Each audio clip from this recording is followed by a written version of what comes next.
Screen पर आपको दो बाबा नजर आ रहे होंगे, एक है जगत गुरु राम भद्राचार्य और दूसरे हैं प्रेमानंद महाराज।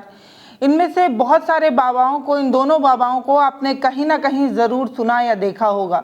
अगर आप थोड़ा सा भी सोशल मीडिया पर एक्टिव हैं तो प्रेमानंद महाराज को ज़रूर जानते होंगे। विराट कोहली, अनुष्का शर्मा इनके दरबार में जाते रहते हैं, इनसे मिलते रहते हैं। इसके अलावा बहुत सारे और भी फेमस लोग जो है वो प्रेमानंद महाराज के दर्शन के लिए, उनके प्रवचन के लिए, उनके ज्ञान के लिए उनके पास जाते रहते हैं। बहुत सोशल मीडिया पर एक्टिव हैं, इनके रील्स वगैरह खूब देखे सुने जाते हैं। इसके अलावा जगत गुरु राम भद्राचार्य, इनको भी बहुत सारे लोग जानते होंगे, इनकी भी खूब चर्चा है। अब आज सोशल मीडिया पर ये दोनों बाबा जो है वो बहुत तेजी से चर्चाओं में थे। एक बाबा छोटे, दूसरे बाबा बड़े, ये कैसे? सनातन धर्म का प्रचार करने वाले दोनों बाबाओं से एक बाबा बड़े हो गए, एक बाबा छोटे हो गए।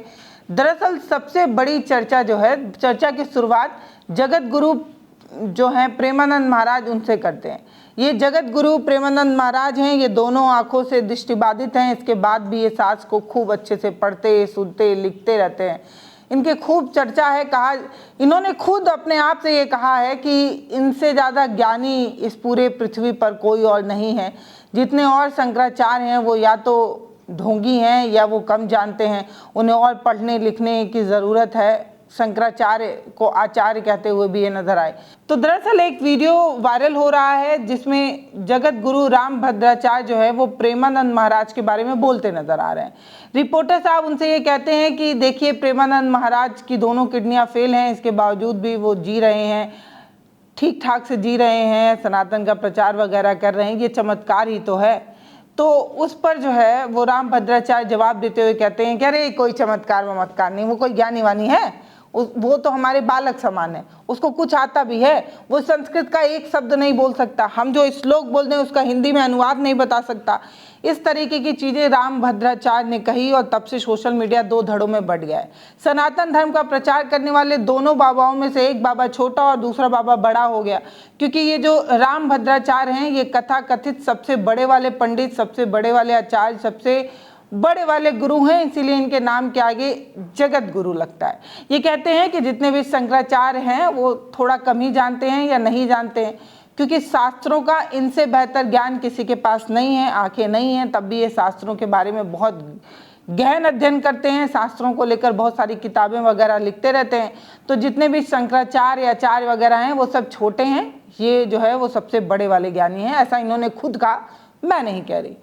तो आज इस वीडियो में चर्चा होगी कि कैसे जगत गुरु राम भद्राचार्य और प्रेमानंद महाराज में से कौन सा श्रेष्ठ है या कौन कम है। अब ये चर्चा मैंने तो शुरू नहीं की है, लेकिन अपनी राय रखने का अधिकार मेरे पास है, क्योंकि हम लोकतंत्र वाले, संविधान वाले भारत में रहते हैं जहां अभिव्यक्ति की आज़ादी सभी के पास है। सोशल मीडिया पर आकर सब कोई किसी को छोटा, किसी को बड़ा, किसी को आगे, किसी को पीछे बता ही रहा है।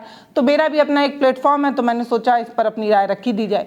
तो सबसे पहले बात की जाए, अगर राम भद्राचार्य प्रेमानंद महाराज को सिर्फ इसलिए छोटा कह रहे हैं क्योंकि उन्हें संस्कृत नहीं आती और संस्कृत का ज्ञान नहीं है उनके पास, वो संस्कृत के श्लोक नहीं बोल सकते और संस्कृत के श्लोक को समझकर उसका हिंदी अनुवाद नहीं कर सकते, तो मैं राम भद्राचार्य जी से एक सवाल पूछना चाहती हूँ या राम भद्राचार्य जी से एक अपनी बात रखना चाहती हूँ। जगत गुरु शंकराचार्य जी से कहना है कि महोदय, गुरु जी, भाषा की एक मर्यादा होती है और भाषा इसलिए बोली जाती है ताकि आप अपनी भावनाओं को दूसरे तक पहुंचा सकें, और जब आपकी भावनाएं ढेर सारी लोगों तक पहुंच सकें तो आपकी भाषा पर आपकी पकड़ ज़्यादा मजबूत मानी जाती है। अब जैसे कि आप फ्रांस में चले जाइए और वहाँ पर जाकर हिंदी बोलने लगिए तो बहुत सारे लोगों को नहीं समझ में आएगा ना, बहुत सारे लोग उसको नहीं समझ पाएंगे। अब आप ही बताइए, अब ये जो जनजी की दुनिया है उसमें अगर आप संस्कृत का ज्ञान बांटेंगे तो किसको समझ में आएगा? अभी मेरे ही सामने संस्कृत के 4 श्लोक पढ़ दिया जाए तो मैं ही नहीं समझ पाऊंगी। इस हिसाब से प्रेमानंद महाराज जो कुछ भी बोलते हैं वो युवाओं की भाषा में, हिंदी भाषा में, बहुत सी प्रेम और सौहार्द की भाषा में बोलते हैं, जिसको बहुत सारे लोग समझते हैं। इतना ही नहीं, युवा ही नहीं, मुस्लिम ही नहीं, हर तबका प्रेमानंद महाराज को पसंद करता है। इस लिहाज से तो भाषा पर पकड़ उनकी ज़्यादा अच्छी है, या जो भाषा लोग ज़्यादा बोलते हैं, जो भाषा लोगों को ठीक से समझ में आ जाती है, अच्छे से समझ में आ जाती है, वो अपना प्रवचन, वो अपना ज्ञान उस भाषा में देते हैं, तो ये ज़्यादा बढ़िया है ना। मतलब आप यहाँ पर आइए, मतलब किसी गांव में जाकर आप मस्त वाली अंग्रेजी में एक स्पीच देकर चले जाइए, गांव वाले कहाँ ही समझ पाएंगे, उनके लिए तो करिए अक्षर भैंस बरोबर।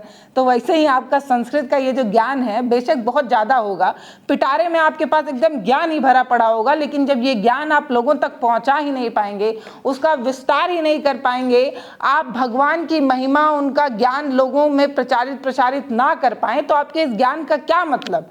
आप संस्कृत में आकर प्रवचन देकर चले जाएं, ना उसका हिंदी अनुवाद लोगों को समझ में आ रहा है, ना आप जो कह रहे हैं वो समझ में आ रहा है, फिर बताइए आपके कहने का, उस कथा बाँचने का कोई मतलब बचेगा?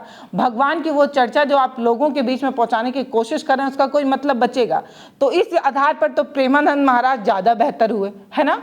अब दूसरे तर्क की तरफ चलते हैं। तो जगत गुरु रामभद्राचार्य कहते हैं कि ज्ञानी वही है जिसके पास संस्कृत का ज्ञान है, ज्ञानी वही है जो शास्त्रों को समझता है, शास्त्रों को सीखता है, आचरण में उतारता है और पता नहीं क्या क्या। तो फिर उन्हीं से पूछना है रामभद्राचार्य जी से, बताइए ना, शास्त्रों का ज्ञान सबसे अच्छा तो रावण के पास ही था, ब्राह्मणों में सर्वश्रेष्ठ ब्राह्मण की उपाधि भी उसे ही दी जाती है।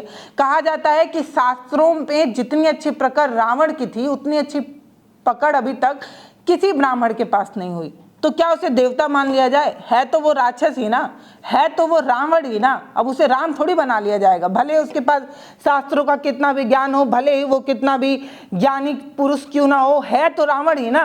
तो शास्त्रों के ज्ञान से अगर कोई भगवान बन जाए, शास्त्रों के ज्ञान से अगर कोई प्रखाड़ पंडित हो जाए, तो उसे रावण से राम की उपाधि तो नहीं दी जा सकती ना। फिर तीसरा तर्क, रामभद्राचार्य बताने की कोशिश कर रहे हैं कि शास्त्रों के आधार पर अगर हम पूजा पाठ या अर्चना ये सब कुछ करते हैं तो हमें भगवान की प्राप्ति होती है।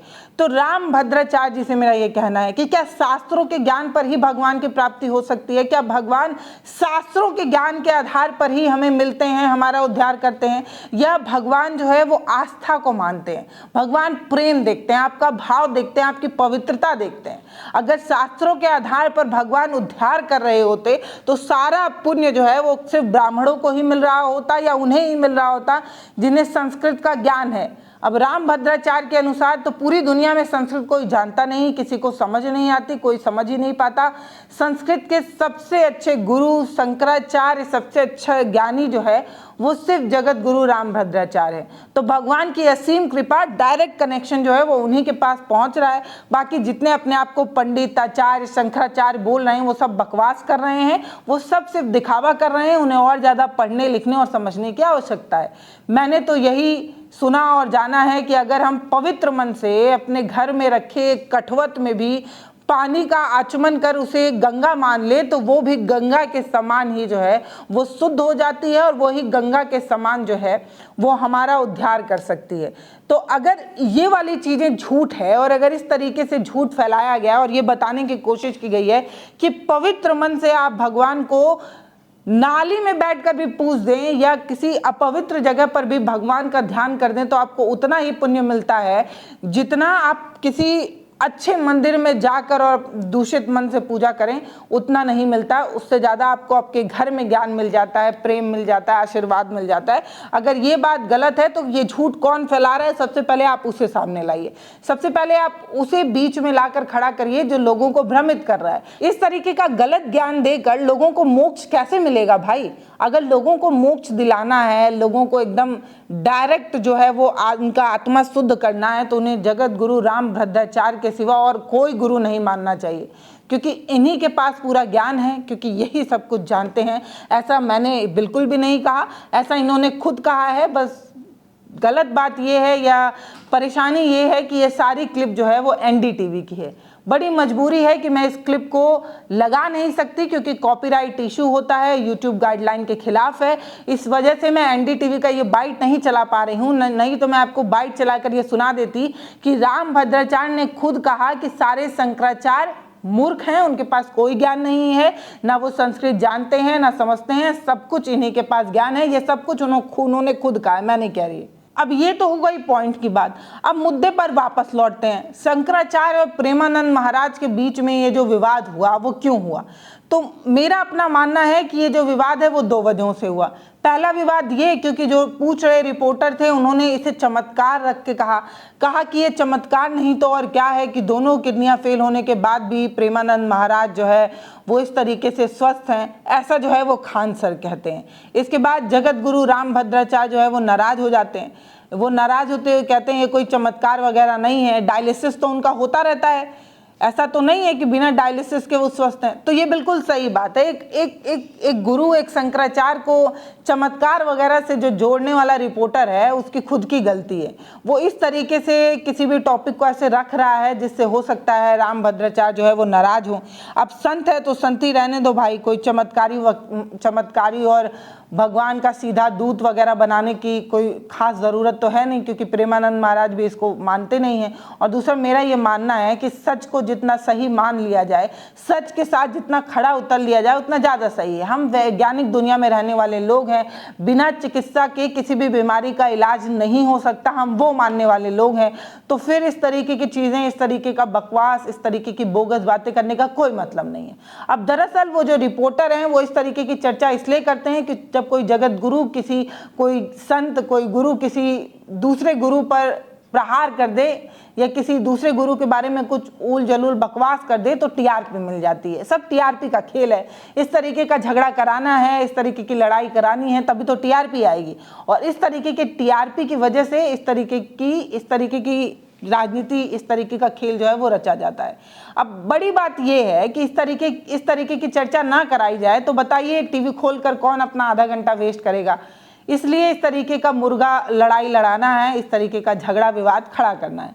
अब ढंग की बात करने वाले यूट्यूब चैनल को कौन ही देखता है। अब हम ही लोग का चैनल देख लीजिए, बेरोजगारी, महंगाई, शिक्षा, इन सब पर चर्चा करने वाले यूट्यूब चैनल पर व्यूज़ कितने आते हैं। मतलब हालत तो बद से बदतर ही है। जब तक ये मुर्गा लड़ाई, हिंदू मुस्लिम और ये सब ना कर लिया जाए तब तक व्यूज़ के तो लाले ही पड़े रहते हैं। और टीवी चैनलों के अपने खर्चे बहुत है, उन्हें अपना खर्चा निकालना है। चाहे वो आपके सामने किसी भी तरीके का बकवास, किसी भी तरीके का बोगस खबर लाकर क्यों ही ना रख दें, जब तक वो लड़ा ना लें, झगड़ा ना करा लें, जब तक इस तरीके का विवादित कंटेंट आपके सामने ना रख लें, तब तक टीआरपी नहीं आती, ये हम भी जानते हैं। लेकिन मजबूरी ये है कि हम इस तरीके से सच का साथ छोड़ नहीं सकते और इस तरीके की लड़वाई और बकवास पर हम खबर बना नहीं सकते। तो उन्हें इस तरीके की मजबूरी नहीं है, तो वो ये सारी चीज़ें करते हैं। और सबसे बड़ी बात ये है कि आप भी अपने ड्राइंग रूम में प्लेट में खाना लेकर इस तरीके की बकवास को एंजॉय करते हैं। तो अगर आप इसको एंजॉय करना छोड़ देंगे तो शायद इस तरीके की बकवास ना हो। लेकिन मज़ा तो सबको आता है ना, लड़ाई झगड़ा कौन नहीं देखना चाहता है। एक संत छोटे हैं, एक गुरु बड़े हैं, इस तरीके का विवादित बयान देखने के बाद लोगों को खूब राश आता है। फिलहाल हम प्रेमानंद महाराज पर वापस लौटते हैं। तो मथुरा वृंदावन में काफ़ी चर्चित प्रेमानंद महाराज जो हैं, इनके वीडियोस लोगों को खूब पसंद आते हैं। बहुत सरल भाषा में ये बहुत सही बात बोलते हैं, इसीलिए हर तबका इनको पसंद करता है। अभी इनकी दोनों किडनियां फेल हैं, ये मैंने आपको वीडियो में आगे बताया। एक मुस्लिम युवक ने इन्हें अपनी किडनी देने के लिए कहा था। आरिफ नाम है, जो मध्य प्रदेश नर्मदापुरम का रहने वाला है। 26 साल का ये जो युवक है आरिफ खान चिश्ती, इसका एक वीडियो सोशल मीडिया पर वायरल हुआ जिसमें ये प्रेमानंद महाराज की तारीफ कर रहा है और बता रहा है कि मैं रहूं या ना रहूं, पर ऐसे शख्स की रहने की बहुत ज़रूरत है जो धर्म से ऊपर देश के बारे में सोचता है, जो हिंदू मुसलमान की एकता के बारे में सोचता है, जो सच में हिंदुस्तान को हिंदुस्तान बनाने के बारे में सोचता है, उसका रहना ज़रूरी है। कहते हैं ना कि मजहब नहीं सिखाता आपस में बैर रखना।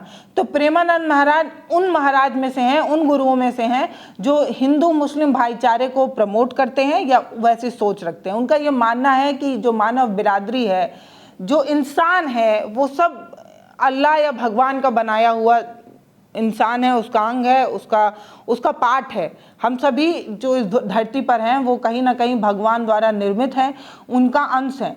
तो ऐसे में किसी तरीके का भेदभाव, किसी तरीके की लड़ाई, किसी तरीके का विवाद नहीं होना चाहिए। शायद इस तरीके की सोच प्रेमानंद महाराज की है जो कुछ लोगों को पसंद नहीं आती। कुछ लोग चाहते ही हैं कि हिंदू मुस्लिम की लड़ाई होती रहे, विवाद होता रहे, मुर्गा नाच होता रहे, मुर्गा लड़ाई होता रहे। जब तक लड़ाई विवाद ना हो तब तक शायद कुछ ही लोगों को राश नहीं आता, इसीलिए इस तरीके की चर्चाएं होती हैं। फिलहाल मैंने अपने वीडियो में अपना तर्क रखने की कोशिश की है।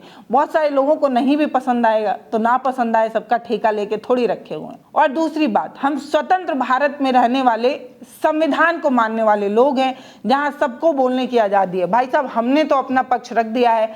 सोशल मीडिया में ये जो वीडियो है इसका कमेंट सेक्शन खुला हुआ है, आप भी आकर अपनी राय रख सकते हैं, हमें कोई फर्क नहीं पड़ेगा। आप अपनी राय हमें लिखकर ज़रूर भेजिए। ये बताइए कि प्रेमानंद महाराज ने जो कुछ भी कहा या जो कुछ भी वो कहते हैं उसमें रामभद्राचार्य जी को ऐसा क्या बुरा लग गया कि वो उनको इस तरीके से बोलने लगे कि ज्ञानी नहीं है, उसको कुछ पता नहीं है, संस्कृत ज्ञान जानता ही नहीं है। क्या संस्कृत जानना ही जो है वो सनातन का सबसे बड़ा, सबसे पहला पॉइंट है जिस पर खड़ा उतरना ज़रूरी है?